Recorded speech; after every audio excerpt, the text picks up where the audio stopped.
Chapter 22. The Gem. It was surprising to learn how easy it was to lie to Daddy. I just asked him if I could go to the movies when he said, sure, and offered to drive me. I said I'd ride my bike instead. He'd even given me money for popcorn. I pedaled faster, trying to drive out of the knowledge that I was disobeying my father. I had the black feather in my pocket, but I wanted to get there before Liz went in, or I was afraid I wouldn't have the nerve. I thought about Miss Winthrop. Have no fear of them, nor be troubled. Liz was standing on the curb when I arrived. Marley, she frowned. What are you doing here? I shrugged. Going to the movies? Liz gave me a look. You said you're going to the gym. You didn't say I couldn't come. She had to work real hard to keep the frown on her face. A Negro boy walked up to Liz. He was dark enough that there was no way he could ever pass. Who's this? He asked, pointing at me. My friend Marley, said Liz. Marley, this is my little brother, Tommy. Her brother was only 8 or 9. He had curly hair and a cute round face. I could probably talk to him. Kids weren't as intimidating as grown-ups. I decided he was Ovaltine, sweet and wholesome. Tommy looked me over. You look like a white girl. I am a white girl, I said. Then why do you want to come here? Tommy asked. My friend's cousin works at the Center Theater on Main Street, and he says they have a new popcorn machine and velvet seats. I didn't know how to answer. Maybe he wasn't so sweet after all. You're going to get me in big trouble, said Liz. I'm not supposed to see anyone from the old school. I'll be grounded again. People were looking at me. Sorry, I muttered. I hadn't thought this through. I'll go. No, said Liz. A bunch of people have already seen you. The damage is done. You might as well stay and enjoy the movie. Enjoying the movie proved to be harder than I expected. I'd never been to a place with so many Negroes before. Heck, I'd never been in a room with more than 1 or 2. People were staring at me as I bought my popcorn. I wanted to disappear. I felt my courage shrinking, like the Wicked Witch when Dorothy threw water on her. I tried to tell myself I didn't know everyone when I went to the white movie theater either, and the popcorn smelled exactly the same, but it didn't really work. We walked down that narrow aisle single file, carrying the popcorn and looking for a seat. Tommy first, then Liz, then me. Now hello there, Miss Elizabeth, bellowed a voice from a fat woman in a large hat. Hello, Mrs. Johnson, said Liz quietly. I tried to hide behind Liz, hoping she wouldn't notice me. Elizabeth, I can't tell you how nice it is to see you out having fun. That's me, she said brightly. Fun, fun, fun. She waved like she was trying to move on. Mrs. Johnson took a deep breath and started coughing like she swallowed a fly. When she caught her breath, she said, Elizabeth, may I have a word with you? I knew it was wrong. She was upset that I was white. My face burned red with shame. It reminded me of Miss Taylor pulling me into the hall to tell me Liz was colored.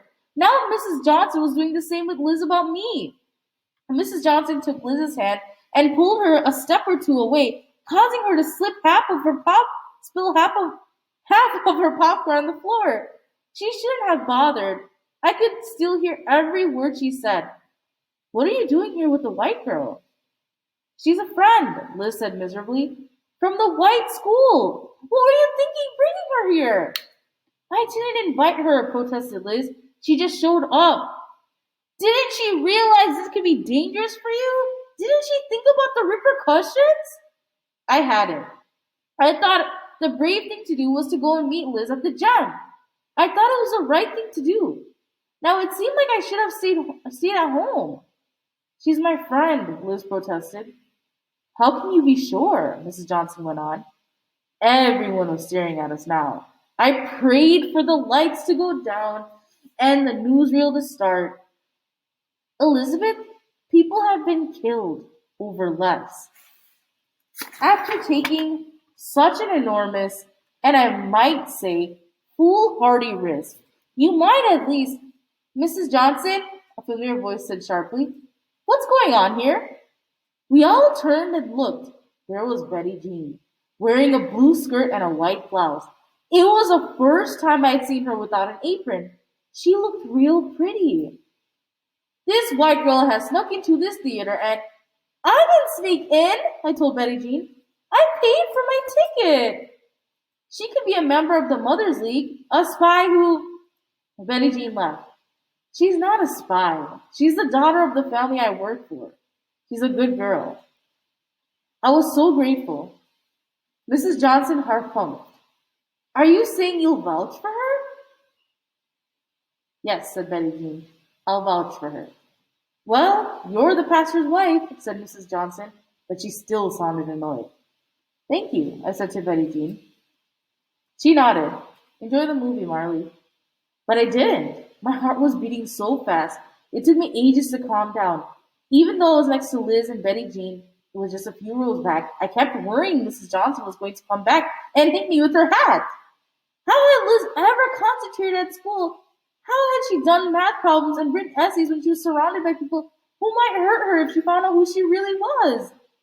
On screen, the cowardly lion was being given courage. That's what I needed. A wizard to pin a medal onto my chest. For now, the old black feather would have to do. After the movie, we went out for soda at a little store on the corner. The owner was colored, but he didn't look at me like I had three heads. Just took my money and went on helping someone else. Tommy was friends with the owner's son and went to play with him in the back while Liz and I sat to drink our sodas. It'll be Halloween before I'm allowed out again, said Liz. Sorry, I said. I don't know what I was thinking. You were thinking like a friend, said Liz. Yeah, I guess I was.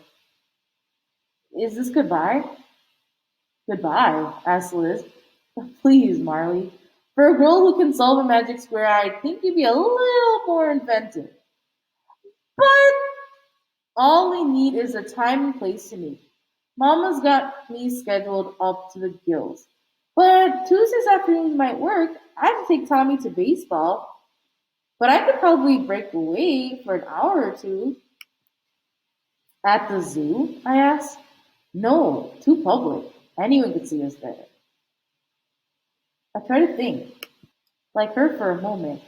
Imagine that there was danger lurking around every corner. But it was hard when everything seemed normal. The movie and the soda in my hands, the cut on my thumb was almost healed. How about the rock crusher? I asked. What? Asked Liz. The old quarry on the edge of town, I said. It's quiet. You mean the old forest with the rocks? She asked. I nodded. Sounds just about perfect. Chapter 30, no, 23. The Rock Crusher. Betty Jean was waiting for me in the kitchen when I got home from school on Monday afternoon. Marley, we need to talk. Her arms were folded over the big red flower in the middle of her apron. She was frowning. I sat down at the table with a gulp. I knew what this was about. My time with a certain girl from Kansas. Have you told your parents you went to the gym this past weekend? I shook my head. Of course not. I didn't want to get in trouble. Betty Jean sighed. Then I'm afraid I'll have to motion it to them. No! She looked up and startled to hear me talking so loud. Truthfully, I was kind of surprised too. Betty Jean, please, if you tell, I'll be in big trouble. Marley, I know your father has some liberal views, and I applaud him for that, but you can't be friends with that girl. I know, I said. Betty Jean sighed. I wish it was different, Marley. I really do. That girl's having a hard time of it and can use a friend like you. I made a mistake, I said. Please don't tell. It can't happen again, Betty Jean said. I nodded. I felt like Pinocchio, knowing I was going to meet Liz at the Rock Crush on Tuesday. I told myself, it's not a lie if you don't say anything. But even as I thought it, I knew it wasn't true. Guess I did fool Betty Jean, though, because she went over and cut me a piece of apple pie.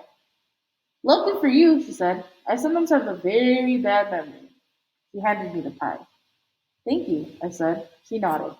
Now don't make me regret it. On Tuesday afternoon, I had Daddy and Betty Jean in my head, telling me what a naughty girl I was for being friendly. Still, I managed to ignore them both and wait in the little clearing in the woods, sitting on the very rock where Judy had bandaged my hand. Liz was late. I started to worry why she wasn't going to come at all. So I did what I always do, and I started to worry. Started to count. It was prime numbers at first, but somehow it changed into counting all the new people on my talking list. I added Miss Winthrop and Mr. Harding.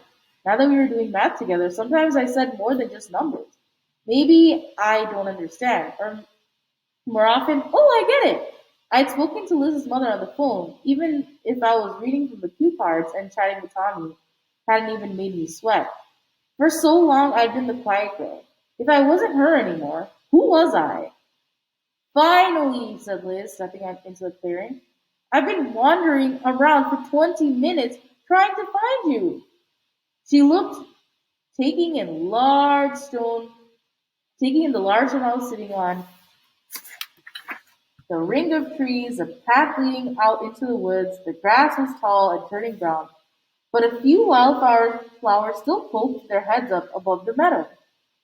Sorry, I said. No, it's good, said Liz. It means other people won't be able to find us. She sat down on the rock next to me. So, Liz said. So, I said. We sat there in silence for a moment. How are things at school? Liz asked. The same, I said. JT asked you out yet? No. I remembered what he called Liz. Even if he did ask me out now, I wasn't sure I would go. How are things at your school? Fine, said Liz. But there was a catch in her voice, and her smile seemed just a little too tight. Really? I asked. No. Liz's face felt like a house of cards. Things are terrible. Everyone is still ignoring me. This morning in English, the teacher asked Janet to hand out books and she skipped me. I thought it was an accident, so I said I didn't get one. She looked right at my face, so I knew she heard me, but she just kept going down the road. That's awful. And when I walk down the hall, people move away to let me pass so I won't accidentally bump into them, like I'm a leper or something. They talk about me like I'm not there too. At least Shirley does. She's like Sally, only 100 times worse. She's always saying stuff like, "Some people think they're so fancy they need to go to school with white folks." I'm so sorry. Liz shook her head. I know. I make it worse. The words build up until I explode and start screaming. I asked you a question. Why won't you respond? Don't you have any manners? When I'm done, the others just laugh and go back to ignoring me. It's embarrassing. What does your mother say? I asked. My mother is so angry at me. She nearly made me go live with my aunt. She yelled at me for an hour when she heard about the gem, until I convinced her I really don't know you were I didn't know you were coming. Besides, I know what I need to do. I need to learn to ignore them. How are you going to do that? Liz looked at me and grinned. You're going to teach me. Me? Of course. You're the best at being quiet. I had always thought of being quiet as a negative, something that was wrong with me. Was it possible that Liz saw it as a strength? I know it won't solve everything, said Liz. They probably still won't talk to me, but if I stop yelling, at least I won't feel like such a fool. What do you say, Marley? Will you help me learn to keep my mouth shut? I nodded. Good, said Liz. I knew I could count on you. Now I just had to figure out how to teach her something that came so naturally to me.